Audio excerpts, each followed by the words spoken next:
जय श्री कृष्णा सभी प्यारे प्यारे भक्तों को।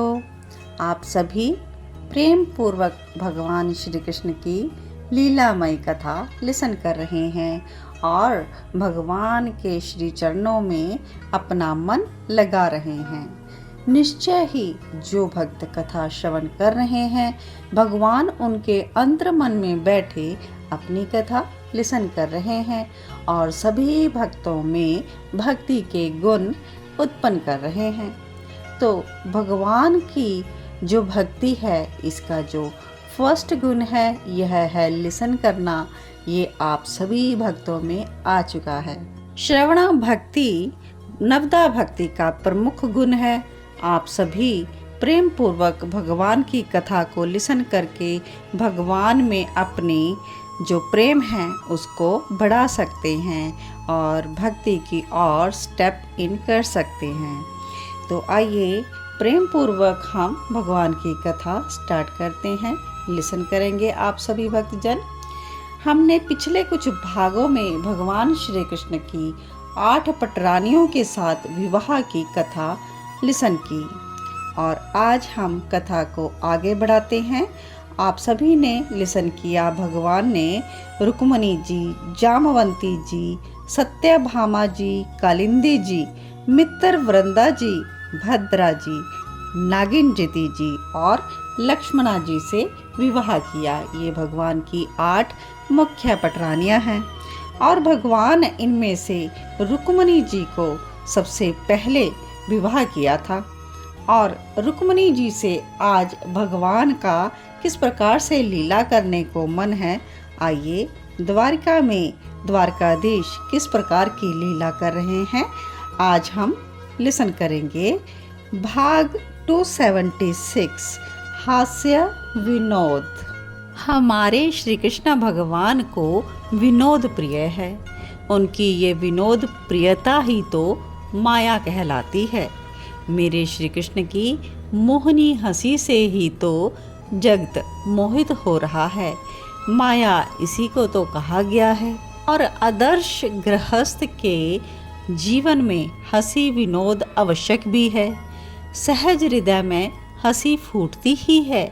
विनोद तो हमारे श्री कृष्ण का स्वभाव है और यही स्वभाव वो समस्त प्राणियों को देना चाहते हैं, पर प्राणी लेना कहाँ चाहते हैं, क्योंकि वो तो स्वयं ही दुखी रहते हैं, दूसरों के सुख से दुखी हो जाते हैं। दुख की सृष्टि कर बैठना प्राणी का स्वभाव बन गया है। इतना कहकर कथा उद्धव जी आगे बढ़ाते हैं और विदुर जी बड़े ही प्रेम पूर्वक कथा लिसन कर रहे हैं। 8 पटरानियां हो गई हैं श्री कृष्ण की और आज द्वारकाधीश श्री कृष्ण भोजन करके आए हैं रुक्मणी के महल में विश्राम करने के लिए। विनोद प्रिय श्री कृष्ण आज रुक्मणी को क्रोधित करना चाहते हैं। है ना विचित्रता श्री कृष्ण की। रुक्मणी जी को कभी भी क्रोध नहीं आता, वो सदैव शांत हैं। सत्यभामा आदि बाकी पटरानियां तो कभी कभी क्रोध में भरकर कोप भवन में जाकर बैठ भी जाती हैं, किंतु रुक्मणी कभी नहीं। श्री कृष्ण की प्रत्येक क्रिया इन्हें प्रिय है, पर आज श्री कृष्ण को क्रोधित करना है अपनी रुक्मणी को। अब क्रोध में ये रमा अवतार कैसी लगेंगी, ये श्री कृष्ण को देखना है। तो श्री कृष्ण श्रृंगार रस के आचार्य हैं। क्रोध में सुंदरी का मुखमंडल और भी सुंदर लगेगा, यही कुछ सोचकर श्री कृष्ण आज सहज भाव से रुक्मणी के महल में आए थे और आते ही आंखें मूंद कर लेट गए थे। रुक्मणी आई, पीताम्बरी ओढ़ कर लेटे हुए थे श्री कृष्ण। चरण दबाने लगी रुक्मणी और कुछ ही देर हुई होगी, मुंह से पीताम्बरी हटाई श्री कृष्ण ने और बोले, हे राजपुत्री। रुक्मणी राजपुत्री का यह संबोधन सुनकर चौंक गई, पर श्री कृष्ण को तो आज विनोद करना था अपनी अर्धांगिनी रुक्मणी से। हे राजपुत्री, बताओ तुमने मुझसे विवाह क्यों किया? रुक्मणी चकित हो जाती है। श्री कृष्ण के मुखारविंद में एकटक देखने लगी। ये क्या प्रश्न, और मुखमंडल गंभीर हो जाता है। गंभीर मुखमंडल करते हुए अपना सिर झुका लिया रुक्मणी ने, और अब उन कमल नयन भगवान के चरणों में दृष्टि टिका ली। पर श्री कृष्ण ऐसे कैसे इस प्रसंग को छोड़ देते। आगे फिर से कहते हैं, रुक्मणी बताओ क्यों किया विवाह मुझसे। तुमने सोचा होगा, हाँ, तुमने मुझे लिखा था पत्र में, हे भुवन सुंदर। मैं सुंदर? श्री कृष्ण व्यंग में हंसे। वृंदावन वाले मुझे श्याम सुंदर कहते हैं। कृष्ण काला, मैं काला हूँ, फिर भी मुझसे विवाह क्यों किया। श्री कृष्ण इतना कह चुप हो गए और रुक्मणी के मुख को देखने लगे, लेकिन कहीं भी क्रोध के चिन्ह नहीं। रुक्मणी चरणों की ओर दृष्टि टिकाए हुए है। अच्छा, तुम सोच रही हो मैं वीर हूँ। यही तुमने पत्र में लिखा था कि हे परम वीर। मैं वीर? अरे मैं तो डरपोक हूँ, समुद्र के बीच में आकर रह रहा हूँ। जरासंध ने मुझे मथुरा से भगा दिया और हम भाग आए।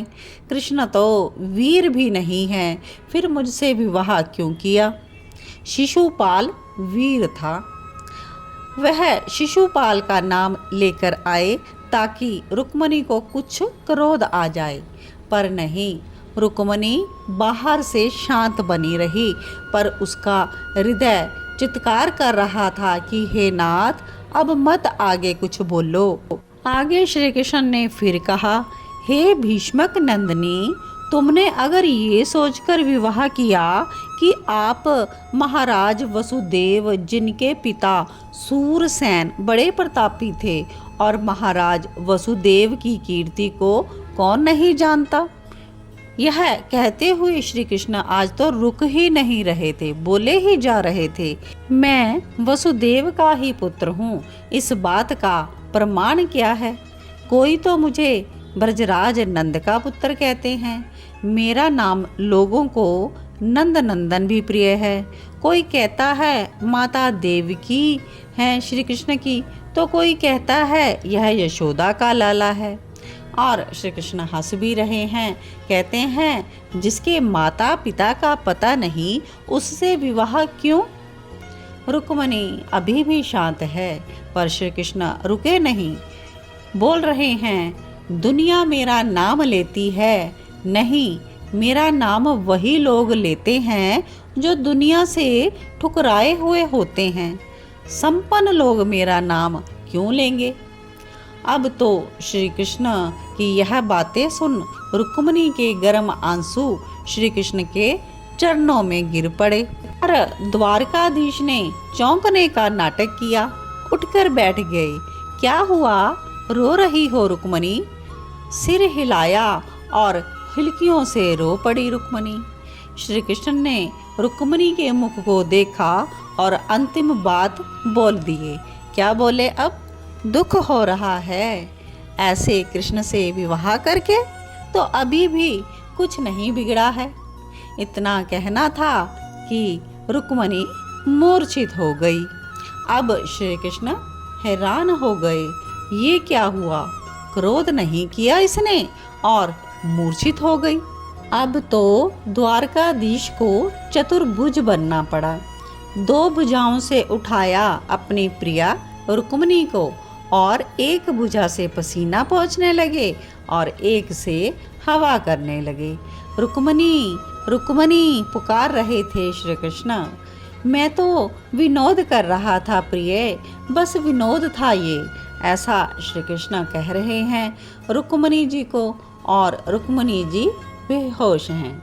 लेकिन कुछ समय बाद रुक्मणी को होश आया, तो रुक्मणी क्या बोलती हैं, यह कथा यहाँ पर विश्राम लेती है, क्योंकि एपिसोड ज़्यादा लेंथी हो जाएगा।